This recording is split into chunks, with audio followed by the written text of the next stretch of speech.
Listo, entonces buenos días de nuevo para todos. Mi nombre es Luisa, yo soy la tutora pues encargada de esta tutoría de secreción y absorción intestinal.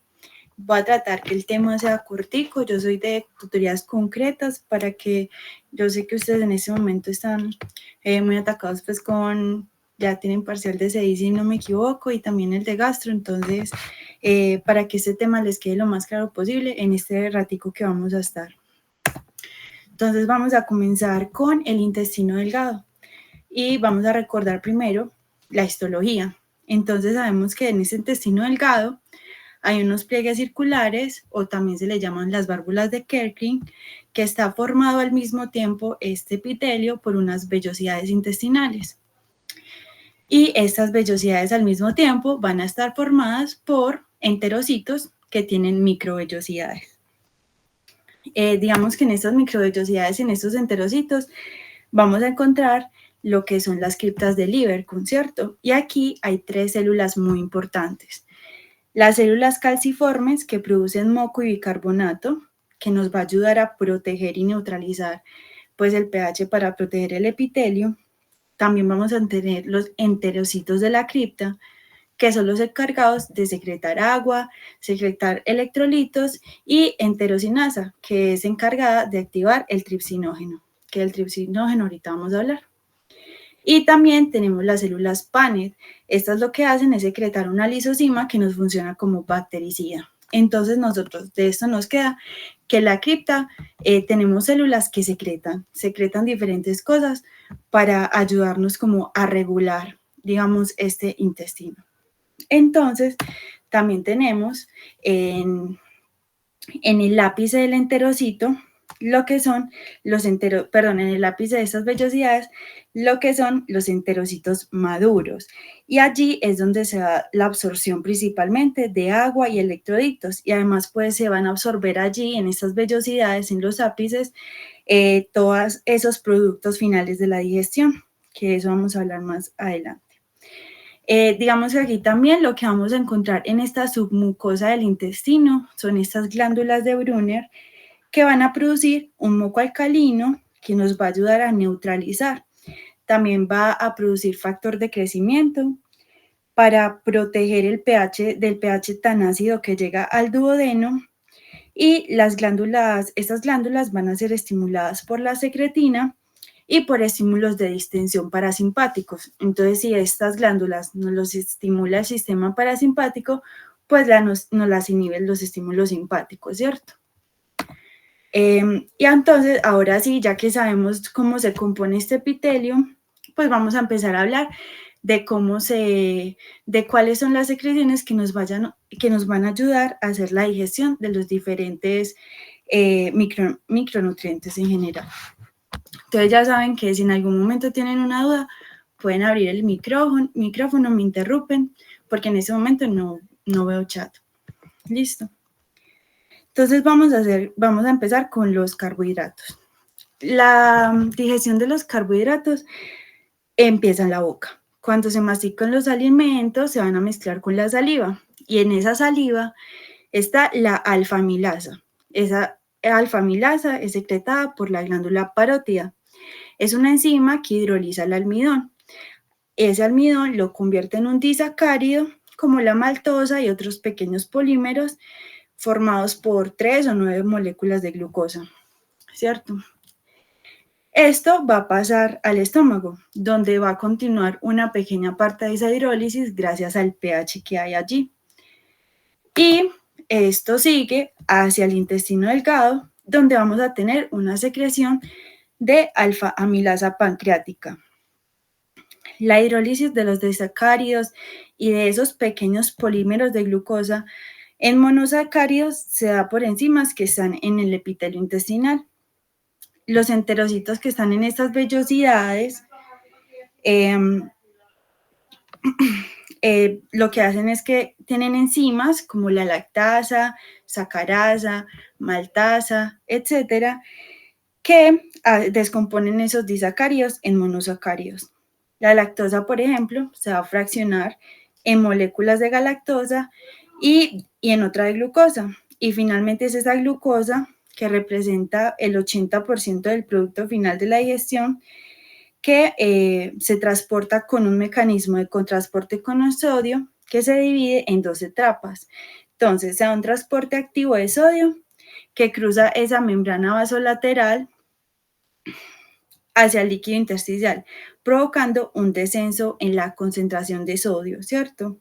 Y luego se da el paso de sodio desde la luz del intestino hacia el interior de la célula, y para eso se combina con este SGLT. Y este paso acá es lo que nos va a permitir que entre la glucosa junto con el sodio.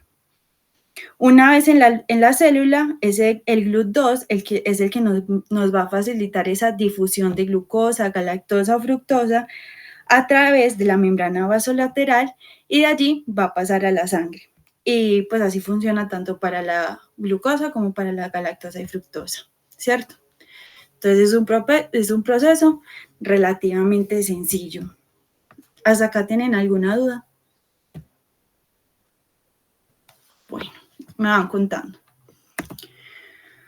Vamos a seguir con las proteínas. Entonces, sabemos que las proteínas son largas cadenas de aminoácidos que están unidos por unos enlaces peptídicos. Y cuando estas llegan al estómago, está la pepsina, que se va a encargar de la digestión del 10 al 20% de las proteínas para convertirlas en moléculas más pequeñas, como son las proteosas, las peptonas y algunos polipéptidos.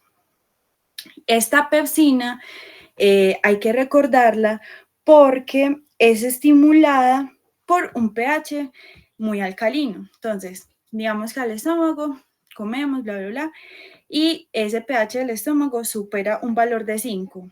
Allí es donde se empiezan a activar las células parietales del estómago, o también llamadas células oxínticas, que me empiezan a producir ácido, ¿cierto? Este ácido es alrededor del 0.8 de pH, pero cuando se mezcla con todo el contenido del estómago, va a hacer que el estómago tenga un pH alrededor de -3, y allí es donde esta pepsina va a actuar. Entonces, estas células tienen que producir este pH bajo para que la pepsina actúe y nos ayude a hidrolizar estas proteínas. De allí vamos a pasar a donde se da la mayor parte de la digestión de proteínas, que es gracias a las acciones de las enzimas pancreáticas, y esa mayor digestión de proteínas entonces se va a dar en la parte más proximal del intestino delgado, es decir, en el duodeno y en el yeyuno. Entonces, esos productos que ya fueron parcialmente degradados en el estómago tienen que llegar al intestino delgado, y allí van a ser atacados por enzimas pancreáticas como la tripsina, la quimiotripsina, carboxipolipeptidasas y elastasas. Entonces, para entender estas enzimas pancreáticas, tenemos que entender esta secreción del páncreas. Entonces, para que esto se dé, debemos recordar que este quimo que entra al intestino llega con proteínas, grasas y carbohidratos, y con un pH que nos va a estimular unas células que tenemos allí, que son las células I, en el duodeno y en el yeyuno. Estas lo que hacen es producir colecistoquinina o CCK, veanla acá, y esta CCK va a ir al ácido pancreático y me va a estimular la secreción de zimógenos, que son estas enzimas proteolíticas de las que les hablo. Además, ese pH que llega ahí también con el estímulo con el estímulo que nos va a dar la entrada del quimo, también va a estimular otras células, las células S, que nos van a estimular que nos van a secretar la secretina, y esa secretina lo que hace es que me va a ayudar a producir bicarbonato. ¿Para qué? Para neutralizar el pH que llegó con ese quimo. Así, cuando se activan esas enzimas proteolíticas del páncreas, la enteroquinasa me va a activar el tripsinógeno, y ahí se activa la tripsina, que es esa enzima que me va a activar, es la enzima que me va a activar todas estas enzimas proteolíticas del páncreas. Listo.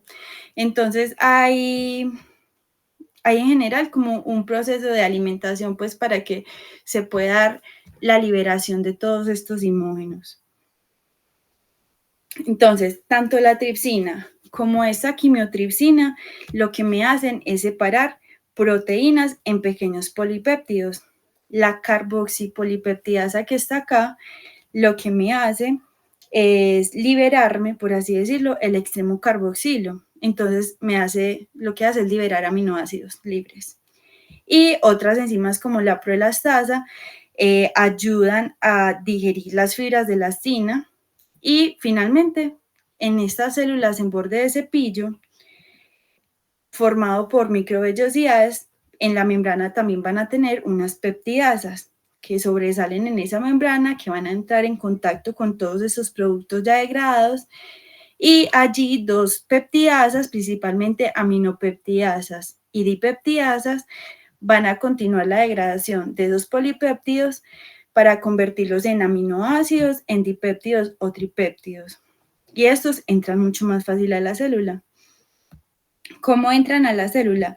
Casi todas estas, los péptidos se unen pues a esa membrana y entran con un transportador específico, que luego este transportador que me entró dipéptidos y tripéptidos, intracelularmente también vamos a tener otras peptidasas que me liberan los aminoácidos, y ya del enterocito pueden pasar los aminoácidos a la sangre.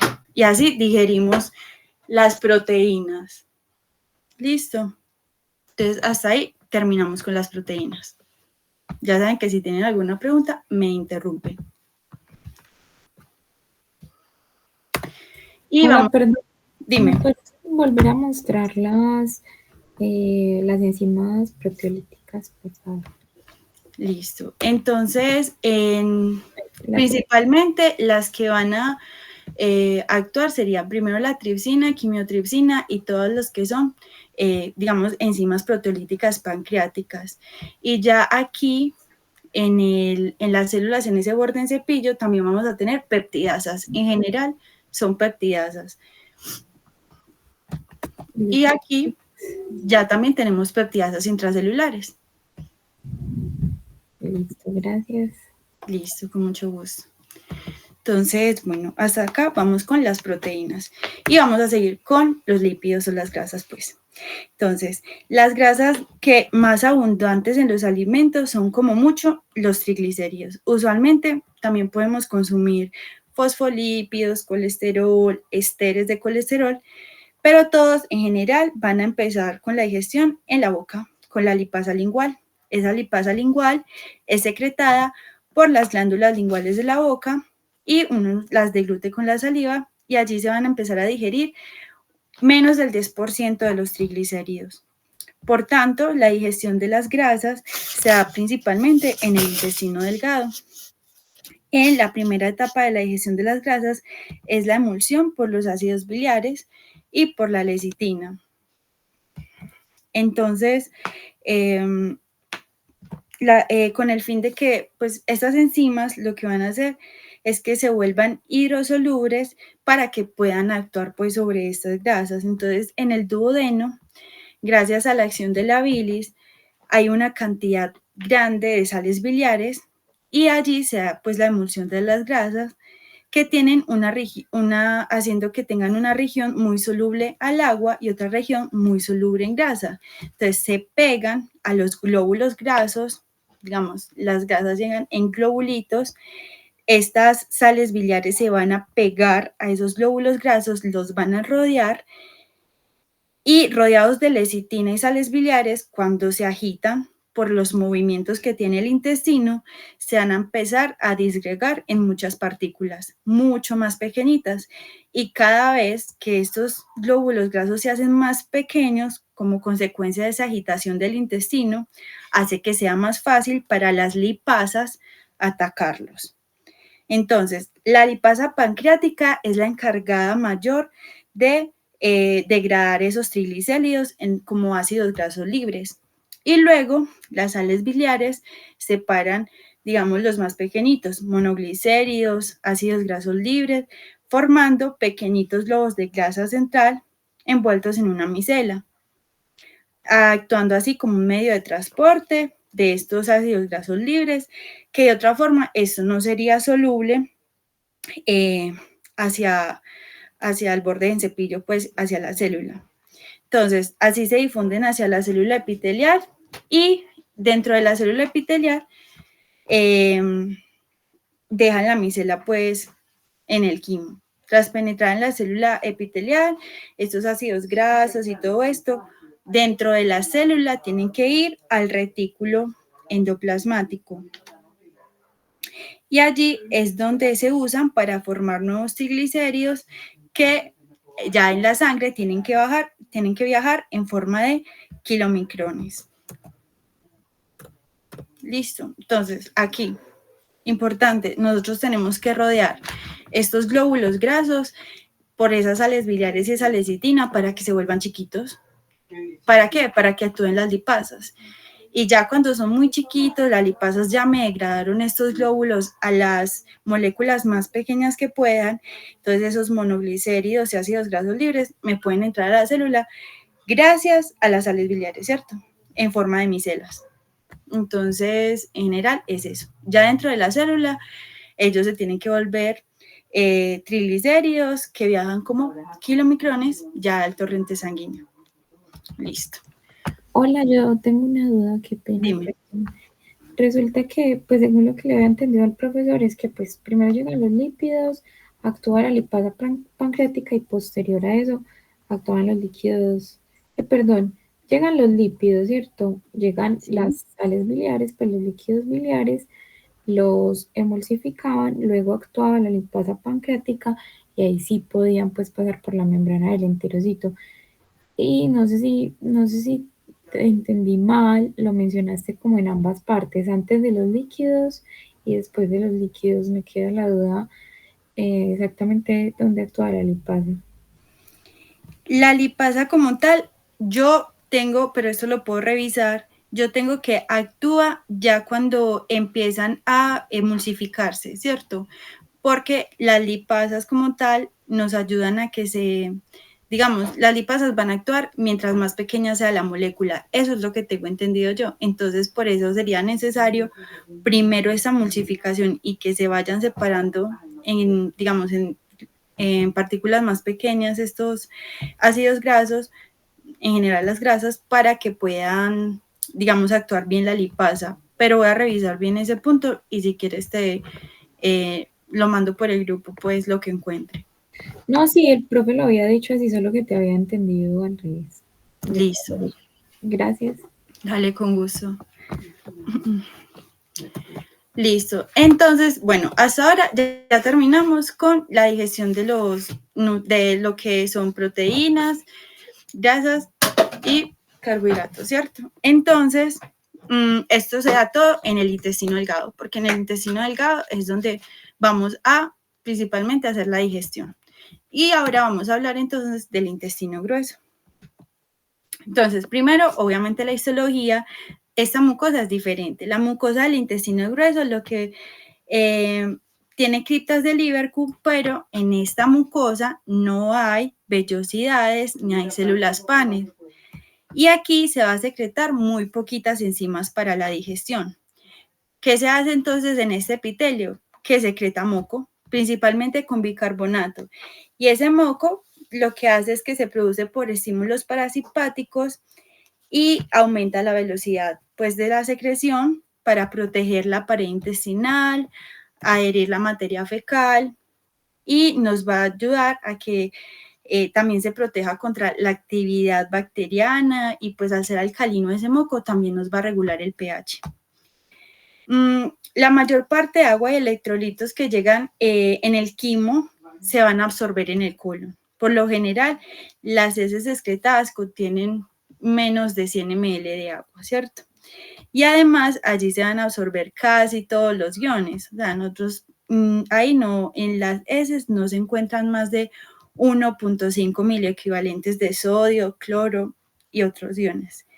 Entonces, casi toda la absorción del intestino grueso tiene lugar en la mitad más proximal, en la cual se denomina un colon absorbente. Y en esta mitad más distal, le vamos a decir que es un colon de depósito, porque allí es donde se hace pues el correspondiente depósito de las heces para su próxima excreción. Entonces sí, se le denomina como un colon de depósito. Esa mucosa del intestino tiene una gran capacidad entonces de absorber activamente sodio y gracias a eso atraer cloro y pues que no salga mucha agua, ¿cierto? También secreta el bicarbonato, que ya tiene que ver con esto del moco. Y entonces vamos a hablar un poquito de la composición de esas heces. Normalmente están formadas por 3/4 partes de agua, 1/4 de materia sólida, contiene el 30% de materia de bacterias muertas, un 10 a 20% de grasas, 20% de materia inorgánica, muy poquita proteína, solo como el 2%, y el 30% restante son productos que no son digeridos. Además, otros componentes secos de jugos digestivos, también pueden haber pigmentos, pues están los pigmentos biliares y células epiteliales desprendidas. Sabemos que el color de las heces se da debido a la estercobilina y la urobilina derivadas pues de esa bilirrubina. El olor va a ser consecuencia principalmente de la acción bacteriana, los cuales varían dependiendo de la microbiota residente y del tipo de alimentación de la persona. Y los productos odoríferos son, entre otros, el indol, el escatol, mercaptanos y ácido sulfídrico, ¿cierto? Entonces esto es como bueno saberlo. Yo sé que esto pues como que no se profundiza mucho, pero ahí lo tienen. Entonces hasta aquí terminamos lo que es absorción y secreción intestinal. Entonces para que todavía no se me vayan, por favor vamos a hacer este quiz que les preparé. Son 8 preguntitas si no estoy mal. Y es como para que miren qué tanto les quedó claro de este tema, si todavía necesitan repasar. Y por favor van entrando, ya les voy a pasar el link también al chat, por si les queda más fácil pues buscarlo ahí.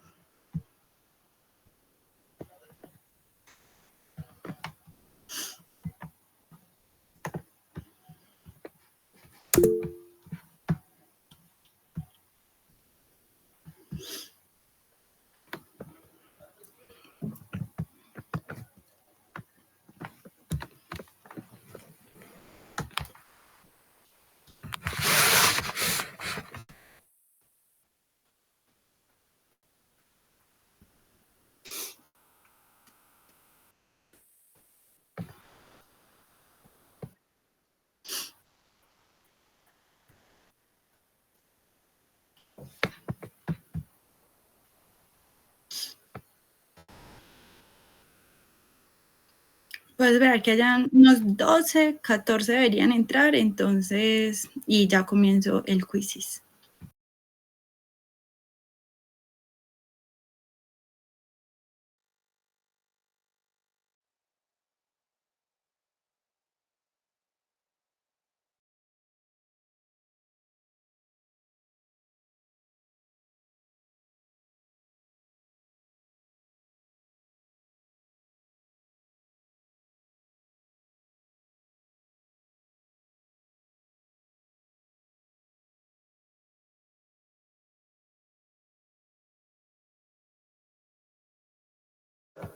Otros 2 minuticos para los que faltan.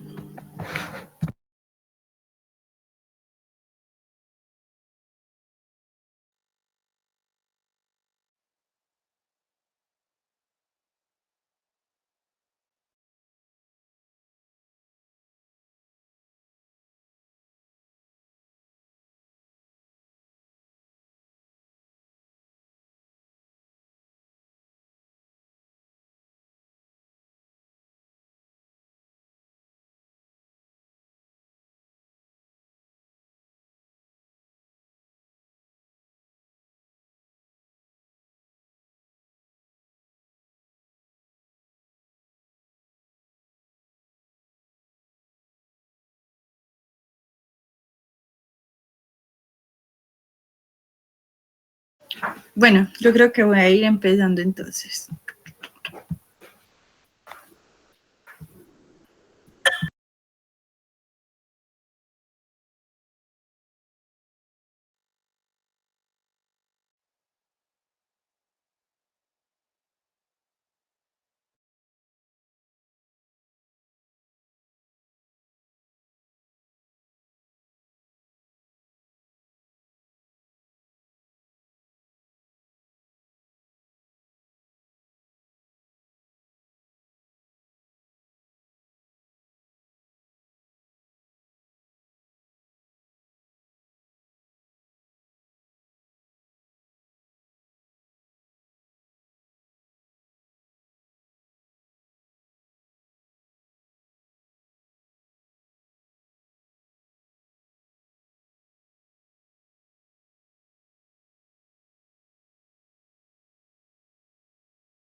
Bueno, ahí les quedó el podio. Igual el quiz, pues se los voy a dejar porque eso lo pueden hacer ustedes en cualquier momento. Veo que la pregunta número 1 fue la que más errorcitos tuvo, que era ¿cuál? ¿Qué enzima activa el tricinógeno? Bueno, eso lo dije mucho, pues no lo dije muchas veces, pero sí lo dije muy claro, pero está bien.